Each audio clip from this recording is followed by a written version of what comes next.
Good morning, I'm Samriddhi K.C. and these are the headlines of the hour. Meeting of the National Examination Board decides to not postpone the upcoming NEB exams. Cabinet meeting inconclusive towards addressing demands of teachers protesting since 3 weeks. Distrust increases among ruling alliance partner. Devba's Bangkok trip adds further doubts to the UML leaders. Maoist Center ready to support Congress-led government. Qatar and Egypt put forward new proposal for the Israel-Gaza ceasefire. Focuses on truce lasting 5 to 7 years. High-level delegation to visit Cairo for further talks. And renowned Brazilian footballer star Roberto Carlos lands at Kathmandu this morning. Carlos to witness NSL as special guest.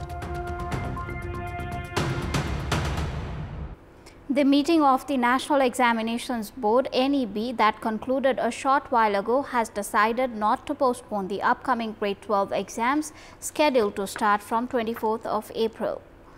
The cabinet meeting held yesterday was expected to address the demands of the community school teachers on strike since last 20 days. However, no decision was reached. A meeting held at the Prime Minister's residence in Baluwatar discussed addressing 7 demands raised by the agitating teachers in Kathmandu. However, following the resignation of the Education Minister, no decision was made in the cabinet meeting. Government spokesperson and Minister for Communication and Information Technology, Prithvi Subagurung, departed without briefing the media. The meeting also reviewed the way forward on the education bill. The government expressed its readiness to address demands related to grade adjustment, accumulated leave, pensions and merit-based promotions. Additionally, a proposal prepared by the Ministry of Education includes provisions for merit-based selection of principals and the inclusion of Teachers' Council, child development centers and the regularization of relief and temporary teachers. Meanwhile, Minister for Education, Science and Technology Bidya Bhattarai has resigned citing health reasons. Her resignation comes amid escalating teachers' protest and dissatisfaction from the Prime Minister K.P. Sharma Oli regarding her diminishing role. Minister Bidya Bhattarai resigned yesterday after meeting Prime Minister K.P. Sharma Oli in Baluwatar. Her resignation presses additional pressure on the government as formal talks with the striking community school teachers and staffs have not yet occurred despite 20 days of protest. Bhattarai's resignation is linked to dissatisfaction with Prime Minister K.P. Sharma Oli's handling of teachers' demands and his exclusion of Bhattarai from discussions. On 18th of April, Oli held talks with Teachers Federation officials but did not involve Bhattarai, instead included UML leader Karna Thapa. Bhattarai had previously expressed frustration over being sidelined and had been advocating for the introduction of the education bill. Despite being ill, Bhattarai continued engaging with her teacher representatives and stakeholders to address their concerns. It was clear that there was a lack of agreement between Bhattarai and Oli on the Education Act, teachers' demands and the resignation of TU Vice-Chancellor. Bhattarai had also emphasized that the teachers' union should be free from political influence. Despite a strong majority of the Nepali Congress and CPN UML in the parliament, the government's stability is questioned due to CPN Maoist Center chairperson Dahal's repeated calls for its downfall and his offer to support a Congress-led government. Dissatisfaction among some Nepali Congress leaders and apparent disagreements with the CPN UML fuel these discussions. Dahal and other Maoist leaders are advocating for a Congress-led government, citing constitutional reasons. The main opposition is actively working to destabilize the government, and some Congress leaders' discontent adds to the uncertainty. Nepali Congress President Devba's trip to Thailand for a health checkup coinciding with Foreign Minister Rana's visit has sparked suspicion with the Congress about potential power shifts, making the CPN UML uneasy, though no immediate change is certain. The government has yet to appoint a new governor, even though the position has been vacant for 2 weeks.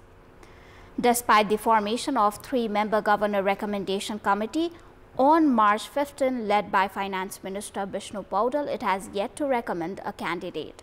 The Nepal Rashtra Bank Act stipulates that the committee can propose 3 names from distinguished individuals in the economic, monetary and commercial sectors as well as deputy governors.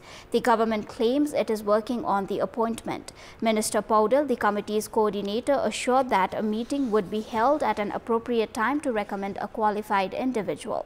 However, before the committee made its recommendation, Prime Minister K.P. Sharma Oli and Nepali Congress President Sher Bahadur Deuba agreed to appoint the Executive Director of Nepal Rashtra Bank, Dr. Gunakar Bhatta, as governor, raising concerns about the legitimacy of the recommendation committee.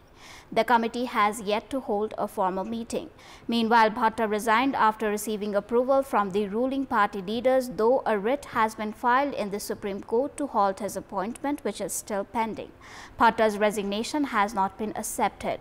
Acting Governor Neelam Timal Sinha Dhungana, a potential candidate herself, has reportedly withheld his resignation, questioning her position if Bhatta is appointed as the governor. Province governments have appeared weak in budget implementation. Within this, the state of expenditure implementation for development and capital formation is even more disappointing. Compared to the previous fiscal year, the 7 province governments had allocated a total budget of 276,720 million rupees for the current fiscal year, a slight decrease. However, as 9 months have passed, the capital expenditure of 6 provinces is around 27%, while Madhya province has spent only 5% of its development budget, according to a report. Koshi province government has spent only 33.87% of its development budget in the first 9 months of the current fiscal year. The provincial government has spent 49.59% in the recurrent expenditure category, while nearly half of the allocated budget for the recurrent expenditure has been spent. Only 1/3 has been spent in the capital expenditure category. गत वर्षको तुलनामा यो चालु हावामा चाहिँ करिब 5% चैत्र मसान्तसम्ममा बढी खर्च भएको छ र बजेटको अङ्कमा पनि गत वर्ष र यस वर्ष केही फरक छ। चालु हावामा चाहिँ कुल बजेट चाहिँ तपाईको 35 अर्ब 27 करोड छ भने गत वर्ष चाहिँ 36 अर्ब 81 करोड बजेट थियो। The development budget expenditure of Madhya province government in the 9 months of the current fiscal year has been very disappointing. The Madhya province government has spent only 10.71% of the total budget in 9 months. The provincial government had allocated a budget of 41.93 billion for the current fiscal year. The Bagmati province government has spent 32% of its budget in the 9 months of the current fiscal year. In the 9-month period of the current fiscal year 2081-82, the provincial government has spent 32.51% of its budget. According to the details released by the Ministry of Economic Affairs and Planning of Bagmati province, 40.51% was spent in recurrent expenditure and 28.24% in capital expenditure during this period. The Gandaki province government has spent only 35.04% of its total budget by the current fiscal year. The provincial government, which brought a budget of 32,970 million Nepali rupees for the current fiscal year 2081-82, has spent 11,700,638,119 rupees in 9 months.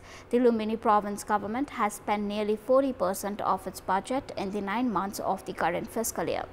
By the Nepalese month of Chaitra, 39.74% of the budget, including both capital and recurrent expenditure, has been spent. चालु आर्थिक वर्षको अब हामी चैत्र मसान्तसम्म सकायौं, वैशाखसम्म आयो, 3 महिना मात्रै बाँकी छ। अहिलेसम्म कुल बजेट करिब 39 अर्बमा 40% जति खर्च भएको छ। यो आफैमा राम्रो प्रगति हो गत आर्थिक वर्षहरूको तुलनामा भन्ने लाग्छ। गत वर्ष यही अवधिमा 30% बढाएर मात्रै खर्च भएको थियो अनि 40% पुगेको छ। त्यसमा पनि पुँजीगत खर्च पनि 40% नागेको छ। त्यसैले अहिलेसम्मको खर्चको अवस्था हेर्दा सन्तोषजनक नै मान्नुपर्ने देखिएको छ। The capital expenditure of the Karnali province government, which has spent a total of 27% of its budget so far, is disappointing. With only 3 months remaining in the current fiscal year, the Karnali government has spent only 21% or 3,900,700,000 of its capital budget. DPR को कुराहरू हैन पूर्व सम्भाव्यताका कुराहरू त्यस्ता सबै कुराहरू जग्गा प्राप्तिका कुराहरू आकलन नगरेर आयोजना छनौट गर्दा र त्यसमा बजेट विनियोजन गर्दा चाहिँ त्यो ढिलाइ हुने गर्दछ भने अर्को कुरा चाहिँ हाम्रो यो सार्वजनिक खरिद ऐन र नियमावलीमा अनि नियमावलीका सबै प्रक्रियाहरू पूरा गर्दा पनि ठेक्का प्रक्रिया ढिलो हुने र सम्झौता नै ढिलो हुँदाखेरि चाहिँ यो पुँजीगत खर्च चाहिँ कम भएको छ। In Sudar Pashchim, the state of development budget implementation has been disappointing after political parties became engrossed in pursuit of power. Comparatively speaking, the second term of the Sudar Pashchim province government has been even more disappointing than the first term. आयोजना छनौटमा सबैको तीव्र महत्त्वाकांक्षा र आयोजना कार्यान्वयनमा सबैको उदासीनताको कारणले गर्दा पुँजीगत खर्चलाई हामीले अपेक्षित रूपमा वृद्धि गर्न सकेका छैनौँ। Karnali Technical School, the oldest technical institute outside the capital, which has produced nearly 7,000 technical personnel, is facing a crisis due to lack of infrastructure and human resource management. Even after 4 decades of operation, the institute is running on old, dilapidated physical infrastructure with a shortage of laboratories and instructors. The Karnali Technical School, established in Nepal's year of 2037, is facing a severe budget crisis. Despite its 652 Ropani campus and 58 buildings, many of its structures, built in 2040 with local resources, are now leaking and deteriorating. Neglect from both the federal and provincial governments and a lack of support from the Council for Technical Education and Vocational Training have stalled development. The province claims it's a federal responsibility, while the federal government has yet to prioritize it. As a result, the institute receives only enough funding to cover salaries and administrative costs, leaving infrastructure in disrepair. Political कारणले एकाले चाहिँ यो चाहिँ गर्न थाल्यो भने अर्कोले चाहिँ विरोध गर्ने अनि कर्णाली प्राविधिक शिक्षालयमा चाहिँ गर्नुपर्ने कामहरू पनि त्यहाँको चाहिँ CTV जुन चाहिँ मुख्य अफिस छ त्यहाँ पनि पोलिटिकल हुने।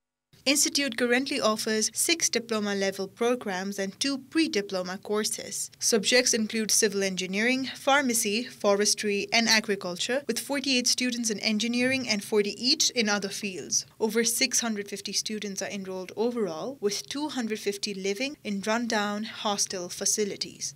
ठुला बिल्डिङ 48 वटामा चाहिँ लगभग सबै मर्मत भएर अब 14 वटा बिल्डिङ बाँकी छन्। अझै चाहिँ 14 वटा बिल्डिङलाई चाहिँ मर्मतमा 2 करोड जतिको चाहिँ आर्थिक अवस्था चाहिँ अझै पनि अब आउने आर्थिक वर्षका लागि चाहिँ एकदमै आवश्यकता छ। Karnali Technical School has 57 sanctioned positions, but only 50 are staffed. Among them are 30 administrative and 20 instructional, including the head. Despite a decade-long request, vacancies remain unfilled by CTEVT. In fiscal year 2079-80, 5 million Nepali rupees from the Karnali Province Ministry of Social Development was used for basic repairs, including zinc sheet replacements, wall whitewashing, and toilet renovations. At a seminar in Surkhet on last 24th of April, provincial leaders called for at least 10 million Nepali rupees to fully renovate the institutes. Brick prices in the Western Tarai are expected to rise this year. Industries plan to hike rates after rain-damaged raw bricks ready for firing, impacting 80 industries in Bankhe alone. As a result, the cost of 1,000 bricks could go up by as much as 500 Nepali rupees. These bricks were damaged by heavy rain during the last week of Chaitra. Raw bricks left to dry before firing melted into mud, causing massive losses. Industrialists claim each industry has suffered damages ranging from 1 million to 2.5 million Nepali rupees. The Nepal Brick Industry Traders Association estimates over 15 million raw bricks were destroyed in Bankhe alone, amounting to losses of more than 55 million Nepali rupees, with each raw brick costing over 5 rupees to produce.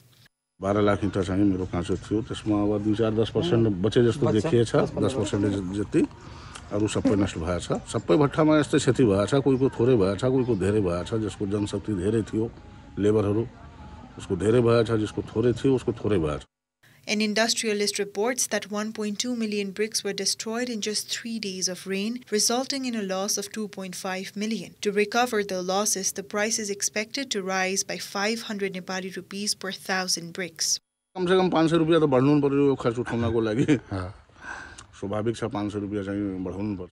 only about 10% of clay workers in Nepal's brick industry are Nepali, with the rest brought in India under pre-agreed contracts. Even when bricks are damaged, industrialists say wages must still be paid, adding to the financial strain on workers and contractors. पानीले गर्दा त हामीले पनि अलि मर्का पर्यो काम बन्द छ अब दिनको काम गर्ने मान्छे लगभग हप्ताभरि कामै पनि नगरी लगभग 60% कति लेबर छन् इटा पार्नेवाला र धेरै स्टाफ छन् यहाँ साउथ घाटा छ त त्यो माथि लेबर पनि घाटा छ. With rain damage recurring yearly, brick industrialists are calling for government-backed insurance. Despite bringing the industry under the tax net since Nepalese year of 2070, government has yet to ensure business security. Without insurance, industries say price hikes are their only option to recover losses. That is all for the moment. Thank you for watching. Bye for now.